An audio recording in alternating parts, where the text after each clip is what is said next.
യോഹന്നാൻ എഴുതിയ ഒന്നാം ലേഖനം 2-ാം അധ്യായം 1 മുതൽ 6 വരെ വാക്യങ്ങൾ. എൻ്റെ കുഞ്ഞുമക്കളെ, നിങ്ങൾ പാപം ചെയ്യാതിരിക്കേണ്ടതിനാണ് ഞാനിവ നിങ്ങൾക്കെഴുതുന്നത്. എന്നാൽ ആരെങ്കിലും പാപം ചെയ്യാനിടയായാൽ തന്നെ പിതാവിൻ്റെ സന്നിധിയിൽ നമുക്കൊരു മധ്യസ്ഥനുണ്ട്, നീതിമാനായ യേശുക്രിസ്തു. അവൻ നമ്മുടെ പാപങ്ങൾക്ക് പരിഹാരബലിയാണ്, നമ്മുടെ മാത്രമല്ല ലോകം മുഴുവൻ്റെയും പാപങ്ങൾക്ക്. നാം അവൻ്റെ കൽപ്പനകൾ പാലിച്ചാൽ അതിൽ നിന്നും നാം അവനെ അറിയുന്നുവെന്ന് തീർച്ചയാക്കാം. ഞാൻ അവനെ അറിയുന്നുവെന്ന് പറയുകയും അവൻ്റെ കൽപ്പനകൾ പാലിക്കാതിരിക്കുകയും ചെയ്യുന്നവൻ കള്ളം പറയുന്നു, അവനിൽ സത്യമില്ല.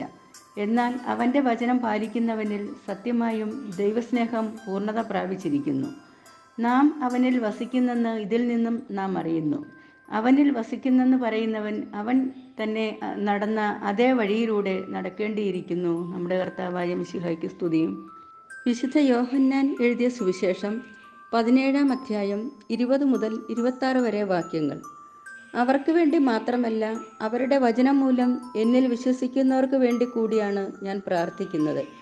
അവരെല്ലാവരും ഒന്നായിരിക്കാൻ വേണ്ടി, പിതാവേ, അങ്ങ് എന്നിലും ഞാൻ അങ്ങയിലും ആയിരിക്കുന്നത് പോലെ അവരും നമ്മിൽ ആയിരിക്കുന്നതിനും, അങ്ങനെ അവിടുന്ന് എന്നെ അയച്ചുവെന്ന് ലോകം അറിയുന്നതിനും വേണ്ടി ഞാൻ പ്രാർത്ഥിക്കുന്നു.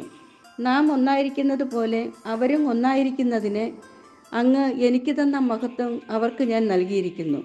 അവർ പൂർണ്ണമായും ഒന്നാകേണ്ടതിന് ഞാൻ അവരിലും അവിടുന്ന് എന്നിലും ആയിരിക്കുന്നു.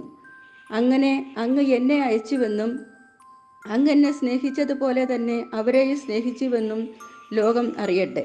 പിതാവേ, ലോകസ്ഥാപനത്തിന് മുമ്പ് എന്നോടുള്ള അവിടുത്തെ സ്നേഹത്താൽ അങ്ങ് എനിക്ക് മഹത്വം നൽകി. അങ്ങ് എനിക്ക് നൽകിയവരും അത് കാണാൻ ഞാൻ ആയിരിക്കുന്നിടത്ത് എന്നോടുകൂടെ അവരും ആയിരിക്കണമെന്ന് ഞാൻ ആഗ്രഹിക്കുന്നു. നീതിമാനായ പിതാവേ, ലോകം അങ്ങയെ അറിഞ്ഞിട്ടില്ല, എന്നാൽ ഞാൻ അങ്ങയെ അറിഞ്ഞിരിക്കുന്നു. എന്നെ അവിടുന്നാണ് അയച്ചതെന്ന് ഇവരും അറിഞ്ഞിരിക്കുന്നു. അങ്ങയുടെ നാമം അവരെ ഞാൻ അറിയിച്ചു. അവിടുന്ന് എനിക്ക് നൽകിയ സ്നേഹം അവരിൽ ഉണ്ടാകേണ്ടതിനും ഞാൻ അവരിൽ ആയിരിക്കേണ്ടതിനുമായി ഞാൻ ഇനിയും അത് അറിയിക്കും. നമ്മുടെ കർത്താവായ മിശിഹായ്ക്ക് സ്തുതി.